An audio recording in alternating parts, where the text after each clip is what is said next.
اگر تقوی کے دائرہ سے انسان نکل جائے، انسان تباہ ہے، درندہ ہے، وحشی ہے، اور انسان دنیا کے لیے بھی تباہی کا سبب بنتا ہے۔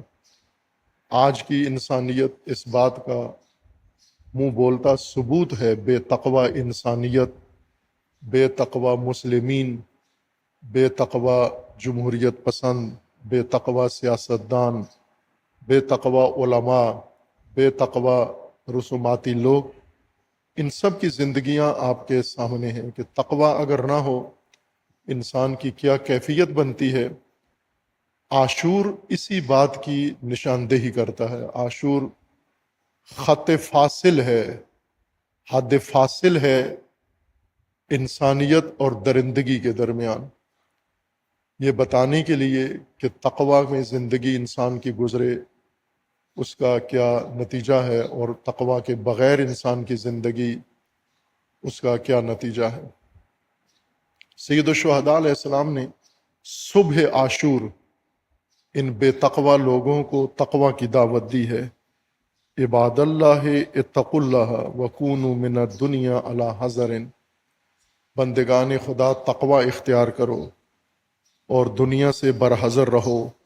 فإن الدنیا لو بقیت لأحد او بقی علیہ احد کانت الانبیاء احق بالبقاء واولی بالرضا وارضى بالقضاء، غیر ان اللہ تعالی خلق الدنیا للبلاء وخلق اہلها للفناء، فجدیدها بال ونعیمها مزمحل وسرورها مکفہر والمنزل بلغۃ والدار قلعۃ فتزودوا۔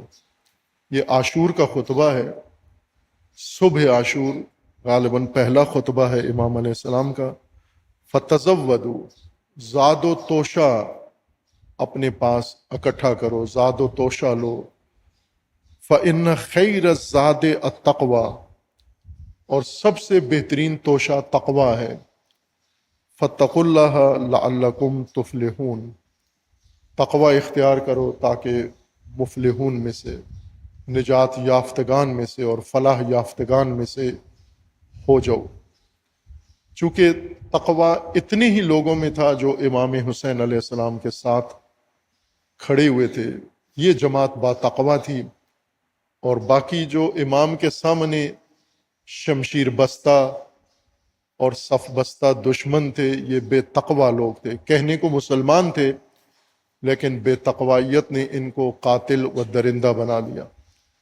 اور وہ جن کے درمیان امام حسین علیہ السلام 4 مہینے گزار کے آئے، وہ عبادتوں میں راسخ تھے لیکن امام کے ساتھ نہیں آئے۔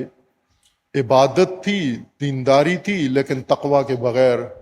اور کوفہ میں جنہوں نے جذباتیت دکھائی، جنہوں نے ایکٹنگ کی اور پہلے یہ تأثر دیا کہ وہ دینی لوگ ہیں، مذہبی لوگ ہیں، جہادی لوگ ہیں، لیکن جب وقت آیا تو امام کے ساتھ خیانت کی اور بے وفائی کی، یہ بے تقوی لوگ تھے۔ کوفیوں سے کس نے یہ ذلت تاریخی انجام دلوائی؟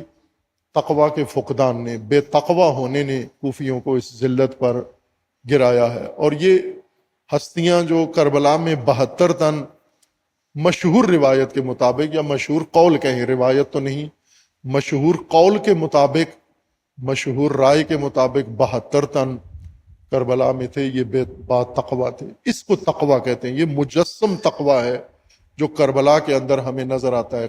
کربلا میدان تقوی ہے۔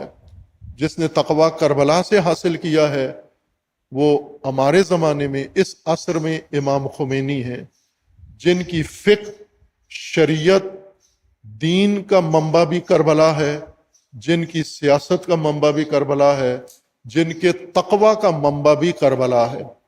لیکن جنہوں نے کربلا کے علاوہ کربلا کو چھوڑ کر باقی منابع سے رجوع کیا ہے، وہ ہمیں کربلا میں نظر نہیں آتے اور اپنے عہد میں اس تقوی کا اظہار بھی نہیں کرتے۔ امام خمینی اتقی الناس اپنے زمانے کے، چونکہ تقوی کی تمام شرائط پوری کی، جو بھی تقاضا تھا تقوی کا ایک ایک پر عمل کیا۔ خاموش لوگ اور دور بے تفاوت لوگ ان کو نہ اہل البیت نے باتقوا سمجھا ہے اور نہ ہی قرآن کے معیار تقوا کے مطابق یہ باتقوا لوگ ہیں۔ ہر چند ایکٹنگ کرتے ہیں تقوا کی، ان کو تقوا کے اداکار کہہ سکتے ہیں، تقوا کے ایکٹر کہہ سکتے ہیں، لیکن تقوا فقط نظر آتا ہے جو میدان کربلا میں امام حسین کی طرح میدان میں آ جائے۔ تقوا انسان کو میدان میں لے کر آتا ہے۔ امام خامنئی رحمت اللہ علیہ تقوا کا مجسم نمونہ ہے۔ یہ کربلا کا تقوا، یہ حسینی تقوا ہے جسے لے کر میدان میں آئے اور اس تقوا کی راہ پر جان بھی دے دی ہے۔ سید الشہداء علیہ السلام نے عاشور کے دن جو تقوا لوگوں کے سامنے پیش کیا، جو تاریخ نے دیکھا، مشاہدہ کیا آنکھوں سے، وہ تاریخ میں قلم بند ہے، لیکن ہمارے علماء کربلا میں صرف سوگ نکالتے ہیں، کربلا سے تقوا نہیں دریافت کرتے۔ کربلا ایک سمندر ہے جس کی تہ میں موتی ہیں، جس کی تہ میں در ہیں، جس کی تہ میں جواہر ہیں، گوہر ہیں، انسانیت کے لیے، ہدایت کے لیے۔ ساحل سے واپس آ جاتے ہیں، ساحل تک جاتے ہیں اور وہاں سے واپس آ جاتے ہیں، لیکن کربلا کی گہرائی میں جائیں آپ کو تقوی ملے گا، اور کربلائی تقوی ملے گا جو ان دو رہبروں کی شکل میں موجود ہے۔ کیا کیا تقوی کا سید الشہداء علیہ السلام نے، کیسے عملی مظاہرہ کیا؟ جس طرح حضرت ابراہیم خلیل نے تقوی کا مظاہرہ کیا، اللہ نے حکم دیا اور بیٹا لے کر مسلخ میں چلے گئے، چھری نکالی، بیٹے کو لٹایا، تو اللہ تبارک و تعالیٰ نے قبول کر لیا۔ اے ابراہیم صدقت رؤیا، تو نے اپنا خواب، اپنا حکم، اپنی ماموریت سچ کر دکھائی ہے۔ ہمیں اسماعیل کو ذبح کرانا مقصود نہیں تھا، محبوب رشتہ حب کاٹنا مقصود تھا، اور وہ رشتہ حب کاٹنا تقوی ہے۔ اللہ کے علاوہ ہر محبت پہ چھری پھیرنا یہ تقوی ہے۔ حضرت ابراہیم نے وہ چھری پھیر دی، لیکن جب ذریت ابراہیم کا وقت آیا تو پھر اللہ تبارک و تعالیٰ نے فرمایا کہ یہ امت، یہ بے تقوی مسلمان، یہ بے تقوی نام نہاد مومنین، یہ بے تقوی علماء، یہ بے تقوی قبائل، اور یہ بے تقوی حکمران و سیاستدان، ان کے لیے فقط اتنی قربانی کافی نہیں ہے جو ابراہیم علیہ السلام نے دی تھی، ان کے لیے بڑی قربانی کی ضرورت ہے، اور وہ قربانی یہ ہے کہ یہ بچے ذبح ہوں، لیکن ان کے بدلے میں کوئی حیوان، جانور نہ آئے، دمبا نہ آئے، ذبح ہو جائیں۔ اور سید الشہداء اس لیے اپنی آل کو لے کر، اپنی اولاد کو لے کر میدان میں حاضر ہوئے، اور ایک ایک ذبح ہو گیا، اور پھر آخر میں ایک وقت کربلا میں ایسا آیا، غالباً یہی سما ہوگا، ابھی ظہر سے تھوڑا سا وقت گزر چکا ہے زوال سے، اور یہی وقت ہے کربلا کے میدان کا کہ جب کربلا میں سارے شہید ہو گئے یا اکثر شہید ہو گئے۔ عصر تک غالباً بعض وقت شناس لوگوں نے اندازہ لگایا ہے کہ امام حسین علیہ الصلوۃ والسلام کی شہادت کا وقت اس موسم میں یہ تھا، گرمی کے موسم میں عصر کے وقت تھا۔ جب عصر قریب ہوئی، غالباً 3 سے 4 بجے بنتے ہیں آج کی گھڑیوں کے ٹائم کے مطابق، 3 سے 4 بجے کے درمیان، یہ جیسا روایات کے اندر لکھا گیا ہے، اس وقت پہ سید الشہداء علیہ السلام کی شہادت ہوتی ہے۔ امام علیہ السلام جب تمام انصار و اہل البیت و بنو ہاشم ایک ایک کر کے میدان میں جاتے ہیں، حضرت عباس علمدار انہیں بھیجتے ہیں، اور سید الشہداء ان کا لاشا اٹھا کر واپس گنج شہداء میں لے کر آتے ہیں۔ پھر ایک وقت ایسا آتا ہے کہ سید الشہداء علیہ السلام بالکل تنہا رہ جاتے ہیں، آخری وقت آ جاتا ہے، اور روایت کے مطابق امام علیہ السلام دائیں دیکھتے ہیں، بائیں دیکھتے ہیں، اور کوئی نظر نہیں آتا، اور امام علیہ السلام نے ایک ایک کر کے بلانا شروع کیا۔ اکبر کو آواز دی، میرے بیٹا اکبر، علی کہاں ہو؟ اپنے بھائی عباس کو، با وفا بھائی کو آواز دی، عباس کہاں ہو؟ اور انصار کو ایک ایک کر کے ایک ایک انصاری کا نام لے کر آواز دی، کہاں ہو اے حبیب، کہاں ہو اے مسلم، کہاں ہو اے زہیر، کہاں ہو، لیکن کوئی آواز نہیں آتی۔ امام علیہ السلام اسی خیمے کی طرف تشریف لے جاتے ہیں جس میں خود ان تمام انصار کی لاشیں رکھی تھیں، جسے گنج شہداء کہا گیا ہے۔ خیمہ شہداء میں جاتے ہیں، اور جب تمام لاشیں دیکھتے ہیں امام حسین علیہ السلام ان لاشوں کو خطاب کر کے فرماتے ہیں، میرے جان نثارو، میرے باوفا جان نثارو، آپ یہاں سوئے ہوئے ہو، تم یہاں سوئے ہو، میں بلا رہا ہوں، کوئی جواب نہیں دیتا۔ جب میں ایک کو بلاتا تھا تم سارے لبیک کہتے تھے، آج میں سب کو بلا رہا ہوں، آپ یہاں سوئے ہو۔ اب تمہارے مولا پر آخری وقت آ گیا ہے، تمہارے امام پر آخری وقت آ گیا ہے، اب امام کا وقت آ گیا میدان میں جانے کے لیے۔ امام عصر اجل اللہ تعالی فرج و شریف سے روایت توقی ہے، امام نے اپنے نمائندے کو یہ کہا کہ میرے جد امام حسین کے ذاکروں کو کہو کہ جب بھی میرے جد کے مصائب پڑھتے ہو تو وداع ضرور پڑھا کرو امام کا۔ معلوم نہیں امام عصر علیہ السلام ان تمام مصائب میں وداع کیوں زیادہ فرماتے ہیں پڑھا کرو، اس لیے کہ وداع کے اندر جو درد ہے، جو سوگ ہے، جو اس کے اندر سوزش ہے، وہ مومن کو جو جگاتی ہے وہ شاید دوسرے مصائب میں نہیں ہے، اس لیے امام عصر وداع سننا چاہتے ہیں۔ اور وداع کئی ہیں امام حسین علیہ السلام کے، ایک مدینہ سے قبر رسول سے وداع ہے، اور تربت اطہر حضرت زہرا سے وداع ہے۔ ایک وداع امام حسین علیہ السلام کا حرم خدا سے ہے، مکہ سے وداع ہے، اور ایک وداع امام حسین علیہ السلام کا عصر عاشور بیبیوں سے وداع ہے، آل رسول سے وداع ہے۔ جب سید الشہداء تنہا ہو گئے، امام علیہ السلام نے بی بی زینب سلام اللہ تعالی علیہا سے فرمایا، بی بی یہ پرانا لباس میں مدینہ سے لے کر آیا تھا، وہ لباس نکال کے دیں مجھے۔ بی بی وہ لباس نکالتی ہیں، اور امام علیہ السلام نے اس پرانے لباس کو جگہ جگہ سے پھاڑنا شروع کیا، اس کے سوراخ کرنا شروع کیے۔ بی بی فرماتی ہیں، بھیا یہ تو پہلے ہی بہت پرانا ہے، استعمال شدہ ہے، اس کو پھاڑنے کی کیا وجہ ہے؟ امام فرماتے ہیں، بہنا بہت ہی کمینے اور ذلیل دشمن سے پالا پڑا ہے، مجھے معلوم ہے یہ مجھے مار دیں گے، مجھے شہید کر دیں گے، اور پھر اس کے بعد میرے جسم کو لوٹ لیں گے، میں اس لیے یہ پرانا پوسیدہ اور سوراخ والا لباس نیچے پہنوں گا تاکہ میرا تن عریان نہ ہو جائے، مجھے یقین ہے یہ میری لاش کو لوٹ لیں گے۔ اور ایسا ہی ہوا، امام حسین علیہ السلام کی لاش کو لوٹ لیا، ہر چیز امام کی لوٹ لی، امام کی انگشتر تک اتار لی، لیکن انگشتر اتارنے کی بھی زحمت نہیں کی بلکہ امام کی انگلی بھی کاٹ لی۔ اتنے بے رحم، اتنے پست و ذلیل دشمن سے امام فرماتے ہیں میرا پالا ہے۔ امام علیہ السلام نے یہ لباس پہنا، اس کے اوپر معمول کا لباس پہنا، اس کے اوپر جنگی لباس پہنا، زرہ پہنی، خود پہنا، نیزہ اٹھایا، شمشیر حمائل کی، اور اب وقت آ گیا ہے امام علیہ السلام کا ذوالجناح پہ سوار ہونے کا، گھوڑے پہ سوار ہونے کا وقت آ گیا ہے۔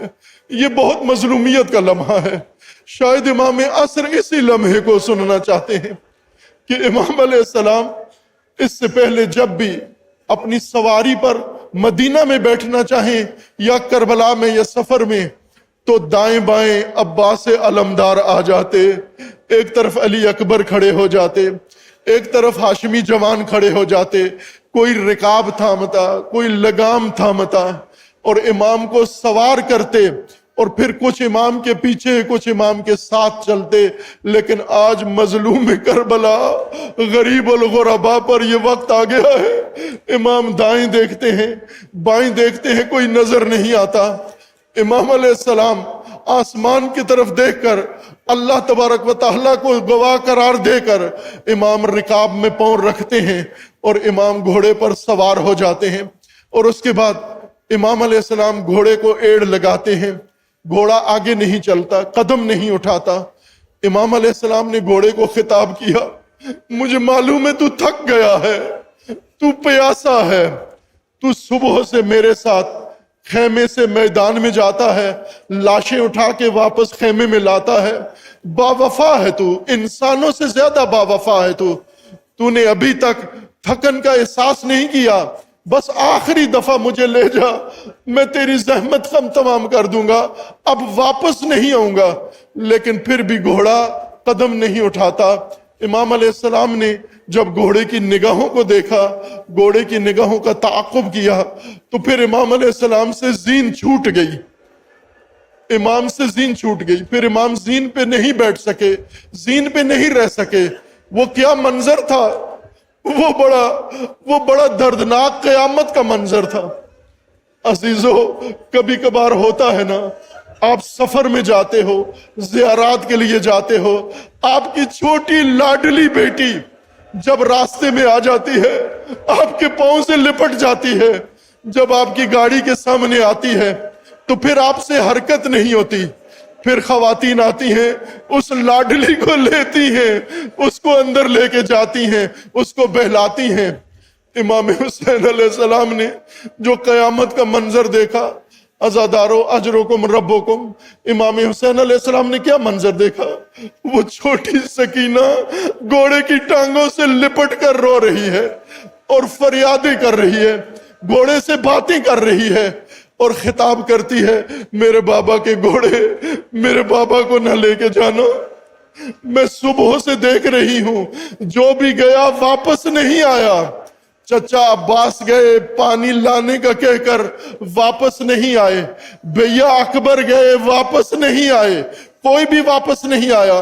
میرے بابا کے گھوڑے، میرے بابا کو نہ لے کے جانا، اگر میرے بابا کو لے کے جانا ہے تو میرا بابا پیاسا ہے، پہلے نہر پہ لے جانا، پہلے پانی پہ لے جانا، پہلے فرات پہ لے جانا، میرا بابا پانی پی لے، پھر میرے بابا کو جنگ کے لیے لے جانا۔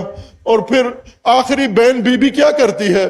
میرے بابا کے گھوڑے، میرا بابا خستہ ہے، میرا بابا دکھیا ہے، میرے بابا کو جب اترنے کا وقت آ جائے تو کسی نرم سرزمین پر، نرم ریت پر ایڑی لگانا اور میرے بابا کو آرام سے اتارنا۔ میرا بابا تھکا ہوا ہے، میرا بابا خستہ ہے۔ سید الشہداء زین چھوڑ کر زمین پر آئے، گھوڑے کی ٹانگوں سے بیٹی کو جدا کیا اور سینے سے لگایا اور ماتھا چوما۔ اور کیا فرماتے ہیں امام فرماتے ہیں، میری بیٹی اتنے دکھیا بین نہ کر، اگر یہ بین کرتی رہی میں مقتل میں نہیں جا سکوں گا، ماں زہرا منتظر ہے میری، بابا علی منتظر ہے میری بیٹی، تیرے رونے کا یہ وقت نہیں ہے، تیرے رونے کی منزلیں آئیں گی، تجھے رونا ہوگا، لیکن ابھی بابا کے سامنے مت رو، تو روتی رہے گی، تیرا بابا کے لیے مقتل میں جانا مشکل ہوگا۔ سید الشہداء علیہ السلام نے بچی کو حضرت زینب کے سپرد کیا اور فرمایا، بہنا میری بیٹی کا خیال رکھنا، میری لاڈلی بیٹی ہے، میرے سینے کے بغیر اس کو نیند نہیں آتی، میری بہنا اس کا خیال رکھنا۔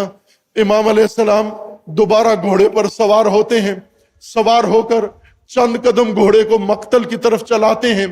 امام کو احساس ہوتا ہے کہ پیچھے کوئی آ رہا ہے، جب پیچھے مڑ کے دیکھا، بی بی زینب خیمہ چھوڑ کر امام کے پیچھے آ رہی ہیں، بھائی کے پیچھے پیچھے چلتی آ رہی ہیں۔ سید الشہداء نے گھوڑا موڑ لیا اور فرمانے لگے، بی بی واپس خیمے میں چلی جاؤ، جب تک میں زندہ ہوں کوئی بی بی خیمے سے باہر نہ آئے، زینب خیمے میں چلی جاؤ۔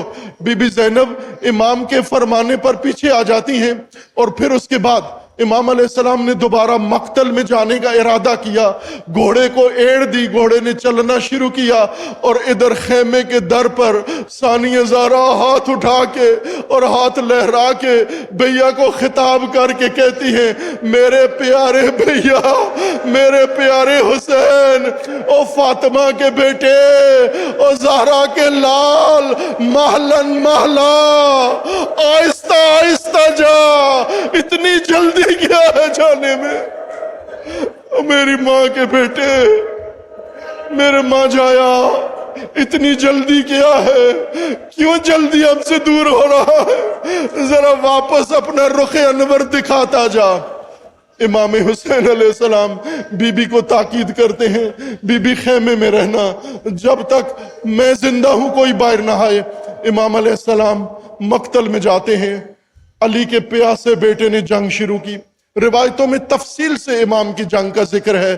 پیاسے حسین نے ایسے حملے کیے کہ ان لعینوں کو مقابلے کا کوئی یارہ نہیں تھا، ان کو مقابلے کے لیے کوئی ہمت نہیں تھی۔ جس حصے پر امام حملہ کرتے وہ بھاگ جاتا، وہ فرار کرتا۔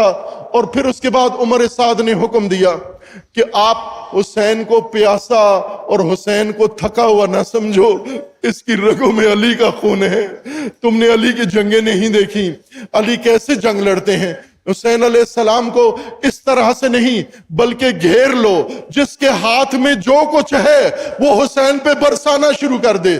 اور پھر اس کے بعد بارش شروع ہو گئی، تیروں کی بارش شروع ہو گئی، پتھروں کی بارش شروع ہو گئی، تلواروں کی بارش شروع ہو گئی، نیزوں کی بارش شروع ہو گئی۔ اور پھر امام حسین علیہ السلام جب بھی حملہ کرتے نعرہ تکبیر بلند کرتے، اللہ اکبر۔ بی بی زینب سنتی، بیبیاں سنتی اور اللہ کا شکر بجا لاتی ابھی حسین زندہ ہیں۔ لیکن عزادارو، ایک وقت کربلا میں شور اٹھا، ایک وقت کربلا میں غبار اٹھا اور ندا آئی قد قتل الحسین۔ حسین زین پہ نہیں، حسین زمین پر آ گئے۔ زین سے زمین پر آ کر امام حسین علیہ السلام نے اپنا سر پیشانی زمین پر رکھ دی اور شمر لعین خنجر لہراتا ہوا آتا ہے۔ امام سجدے میں ہیں۔ اب بی بی زینب نے جب دیکھا کہ میرے بھیا کی تکبیریں نہیں آ رہی، کربلا میں شور اٹھا، بی بی نے خیمہ چھوڑ دیا۔ ایک ٹیلے پہ کھڑے ہو کر جو منظر زہرا ثانی نے دیکھا، جو زہرا کی بیٹی نے دیکھا، عزادارو وہ منظر کوئی نہیں دیکھ سکتا، برداشت نہیں کر سکتا۔ بی بی زینب کیا دیکھتی ہیں؟ شمر لعین خنجر لہراتا ہوا آتا ہے، سجدے میں پشت حسین پہ زانو رکھتا ہے اور خنجر لے کر پشت گردن سے پھر ضربے چلاتا ہے۔ ہر ضرب پر بی بی زینب فرماتی ہیں، واہ حسینہ، واہ محمدہ، واہ علیہ، واہ فاطمہ، واہ مصیبتہ، واہ مصیبتہ، واہ حسینہ۔ الا لعنت اللہ علی الظالمین فسیعلم الذین ظلموا ای منقلب ینقلبون۔ اللہ تبارک و تعالیٰ پروردگارہ بحق حسین، بحق شہداء کربلا، بحق اولاد امام حسین، بحق علی ابن الحسین، پروردگارہ بحق بی بی زہرا ہمارے اس قلیل سے ذکر کو قبول فرما۔ پروردگارہ تمام عزاداران سید الشہداء جہاں کہیں بھی ہیں ان کی حفاظت فرما۔ پروردگارہ ہم سب کو راہ حسین ابن علی اپنانے کی توفیق عطا فرما۔ پروردگارہ ہم سب کو شہداء کے نقش و قدم پر چلنے کی توفیق عطا فرما۔ اعوذ باللہ من الشیطان الرجیم، بسم اللہ الرحمن الرحیم۔ انا اعطیناک الکوثر فصل لربک وانحر ان شانئک هو الابتر۔